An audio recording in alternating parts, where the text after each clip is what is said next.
Hey, welcome to This Week with Chris and Bob.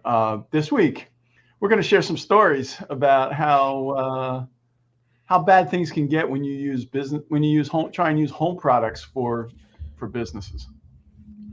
I got a couple stories that don't involve using home products, but let's cover yours first because this is a pretty good one. Yeah. So last week I got a call. Somebody had set up their own Office 365 account, and you can get the home product for like $99 a year.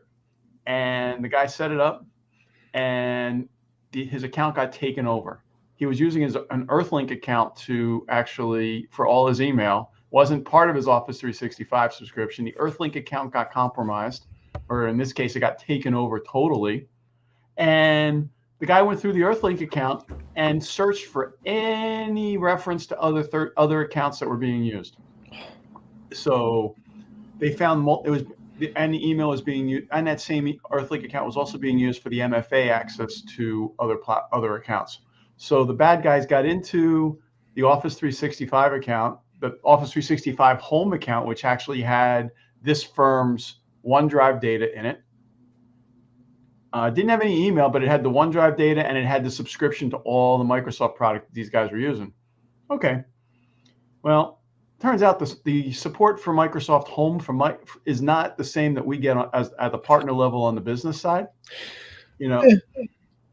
So I am still waiting for Microsoft to get back to me on getting access back to this subscription because the bad guys got in.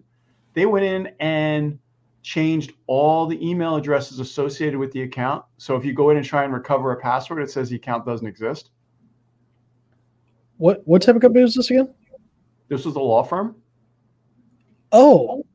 It was a very small law firm that was set up, and they were using Microsoft Home. It was a 2-person firm, so it worked. Did what they needed to do. They had using Earthlink for their business email without MFA. It turns out you can't turn multi-factor authentication on Earthlink email. And there's a lot to unpack in the story. There's a lot there. One, don't use email that doesn't have MFA to use as secondary authentication to anything. Because, like you said, they got that taken over, and now anything associated with that Earthlink is completely owned. And the first thing the bad guys did was downloaded all the email and deleted it from the Earthlink account. And since it was a very low cost, or shall I say cheap Earthlink account, they have no process of backing it. They have no backups in place to get that data back. So let's recap. A law firm dealing with personal information on people uses old email technology with no protection, gets completely pwned, and because I don't want to call them cheap, but they're being frugal, I guess is what we'll call it. They buy the home edition so that they can use 5 users or whatever, 6 users, I think it's 6 users, and they put customer data there, and then they lose it. I don't know if it's a matter of being frugal or not knowing, or cheap or not knowing better, but yes, that's what happened. Okay. So for $500, for like $600 a year, or a little over $600 a year, they could have had the business version with all the bells and whistles and not had this problem. Correct. And we would have had his data recovered and restored and access if we had it set up ahead of time, because a Microsoft account sitting out there, Microsoft consumer support is awful. I mean, have you ever tried to call Google or Facebook? Exactly. It's for all consumer stuff, it's terrible. Yeah, it's all terrible. So yeah. So in this case, we are working to get this guy back, but he has hired this law firm has hired a cybersecurity law firm to help him with the response, and they're going to do a breach investigation. I was like, wait a minute, there's nothing to see anymore. When I called Earthlink, they couldn't even tell me if there were any active sessions or disable any active sessions. The only ability they had was to delete the account. Dude, it's running a pop mail that was developed like decades ago. Like, so if they didn't know about the business version, which I highly doubt, but I mean, let's give them the benefit of the doubt. Let's say they didn't know. By going with the business version, and even if we would have backed up their 365 data, just in case they got compromised, it'd have been less than $1,000 a year for those two users.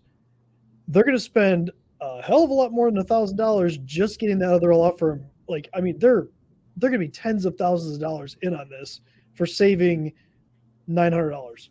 Yeah, and I don't believe that he has a standalone cyber policy. So yes, it's going to cost him.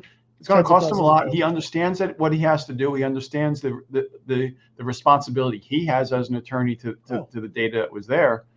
But I mean, kudos to him for that, for taking ownership and responsibility of it. But like, yeah, and as he's notifying people and talking to people that he believes were in his account, he's surprised at how many people say, "Oh yeah, that happened to me. I just reset the password and moved on." So, what do these attorneys deal with businesses or consumers, just like individuals? Mix.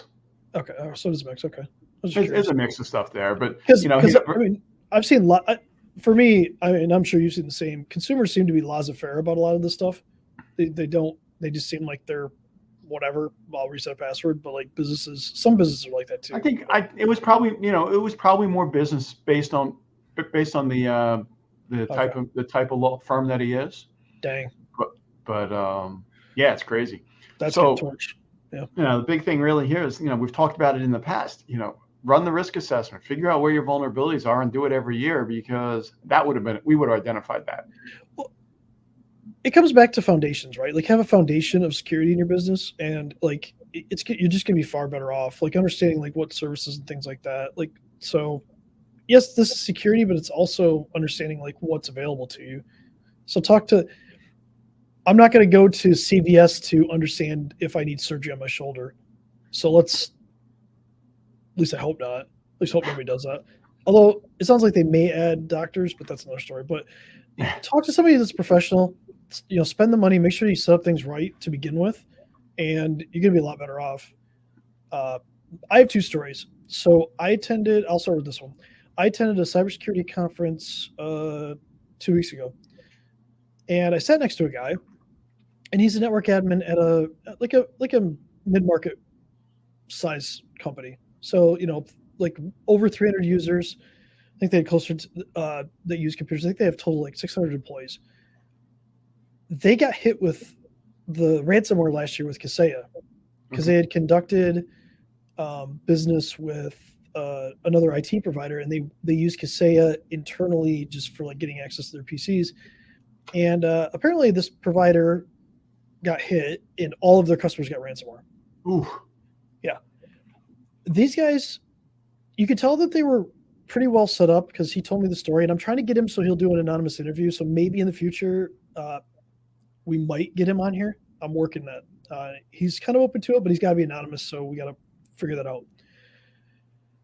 Anyway, they got hit.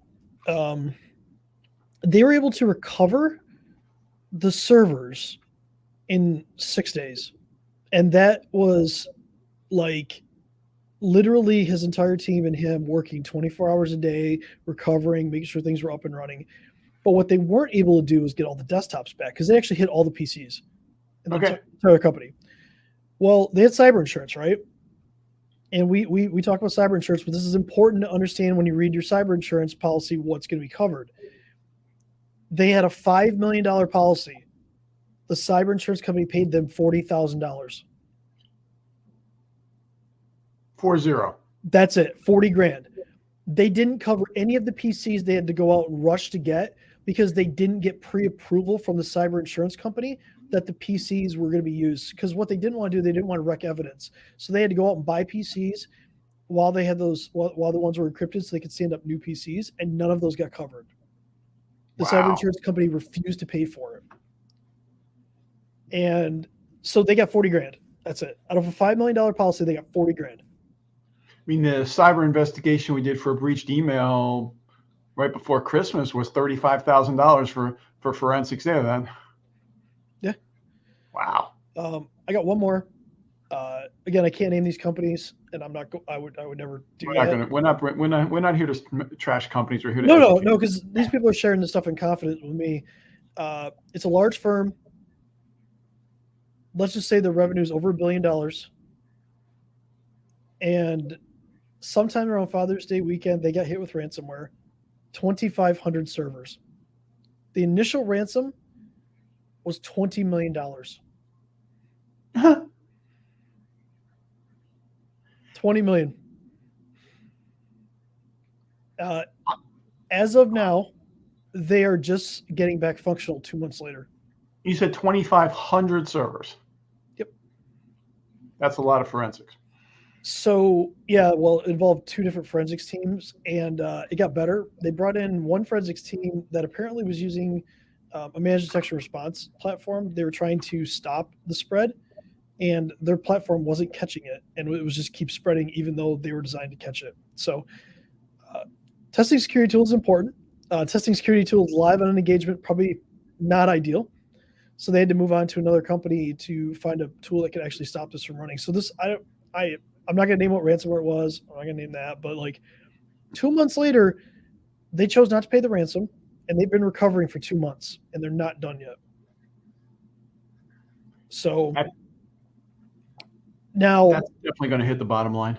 Oh yeah, they're getting absolutely destroyed. And I don't know, who knows about the long-term ramifications, but the team that's been working on this is beyond exhausted. Oh, sure. Most of these guys are putting in 80 to 100 hours a week, and they've been doing this for 2 months. This is a good way of getting people to quit your company. This is a good way of like burning them out to a point where they just quit, and then you're even more screwed because now you don't even have IT people to help you, recover. And plus the knowledge that walks out the door in that case. So yeah, those are 2 things. I'm really trying to get some anonymous people to come on here and just talk, and we'll figure out like how we can do that. Hide their face, maybe do something with their voice. We're going to figure that out, but just have a live conversation with them and talk about the struggles and stuff like that. But yeah, the $5 million policy and $40K pay was just like absurd to me. So I was actually at an event where they somebody that had the FBI come knocking at the door to tell them that there was an active breach in their business. And he walked the entire live people through live what he experienced, what it felt like, and it was crazy to hear just how it even affected the health of the people that was going on during this whole thing because they were violated. So that's definitely a topic for a future call. I know we're working on some other topics. Yeah. And if you have a topic that you'd like us to talk about, drop it in the chat below, and we can definitely pick that up and talk about it. If you haven't assessed the risk of your business yet for this year, reach out to Chris or me, and we can definitely get you scheduled up to do a cybersecurity risk assessment, because you don't know what your vulnerabilities are until you analyze them. Yeah. Have a good week, guys. Have a good week. Thanks, Bob.